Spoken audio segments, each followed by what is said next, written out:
Hello and welcome to today's lecture. In today's lecture I'm going to be discussing how to control your movement when you're speaking publicly.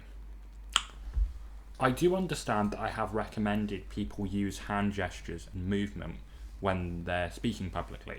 However, it's often the case that some people overdo it.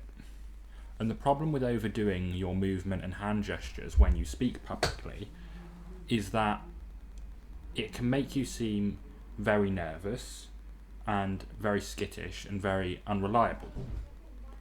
There's nothing wrong with being nervous when you're speaking publicly.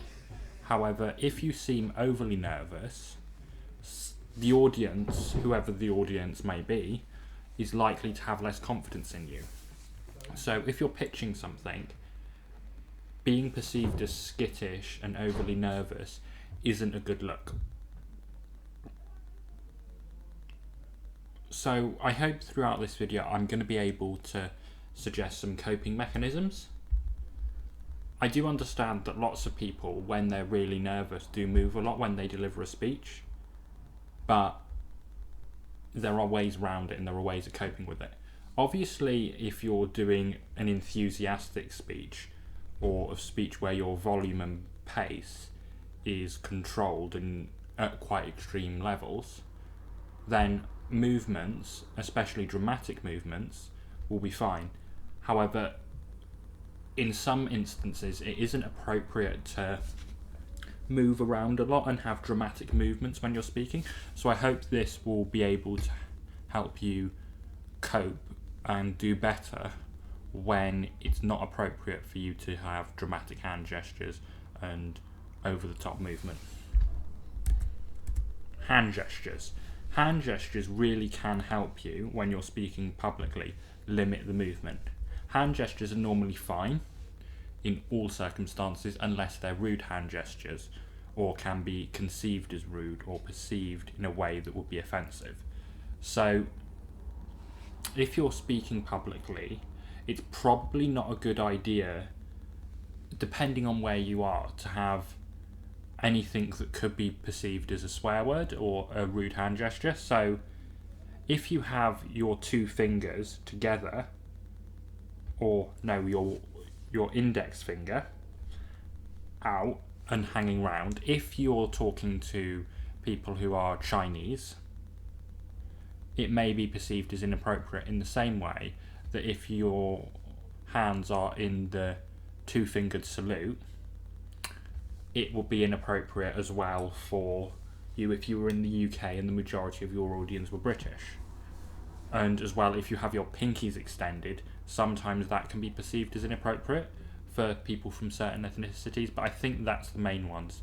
I'd suggest you look up offensive hand gestures if you're giving a speech somewhere foreign or somewhere alien to you, because it always pays to do a bit of research, and you don't want to accidentally upset someone that you're pitching to, that you're giving a speech to, by making a hand gesture without meaning to that is offensive. What hand gestures would I recommend? Scissor hands, which is where you interlock your fingers and you just leave them. This is really helpful for when you talk because it minimises the movement of your arms. So you're not going to be doing any excessively flamboyant gestures. There's also twiddling your thumbs, which is where you leave some space, you put your hands together and leave space for your thumbs to move around in a circle. This is also quite good because it's not obvious that you're doing it, and most people have some kind of hand gestures when they speak publicly, but as long as it's subdued, it's not going to be a problem. The other one is what is now being called the Andrew Tate hand signal, or hands.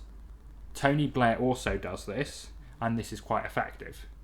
It has a calming effect as well because your fingertips have nerves, which if you join them together, it has a relaxing effect. So any hand gesture where you make a circuit, if you will, with your hands will normally be pretty good when speaking publicly, if it's not appropriate for you to have flamboyant hand gestures. The next one's much simpler. Hold something. This could be a lectern, this could be some notes, whatever it is, it doesn't matter. And obviously it's going to differ depending on how you're speaking. So if you're speaking at a panel discussion or you're giving a speech, what you hold will be different. So some people hold folders when they speak publicly, or they hold a bag or something, they hold a water, something. It really doesn't matter. As long as you're holding it, and holding that helps you not make flamboyant or over the top hand gestures. In a lot of speeches, some people move around a lot and walk around a lot. Sometimes that's appropriate, sometimes it's not. If it's not appropriate, holding your mic, if possible, in place of a lectern can work, or you hold the lectern. A lot of speeches have mic stands. So what you do, and what I'd recommend you do, is you hold on to the lectern or the tripod of the mic, and hopefully this should stop you moving around. But it really does depend. I really hope this video has been helpful. Thank you very much for watching. I'm just going to set your homework, which you've guessed is to watch something. Tony Blair does the hand gestures really well.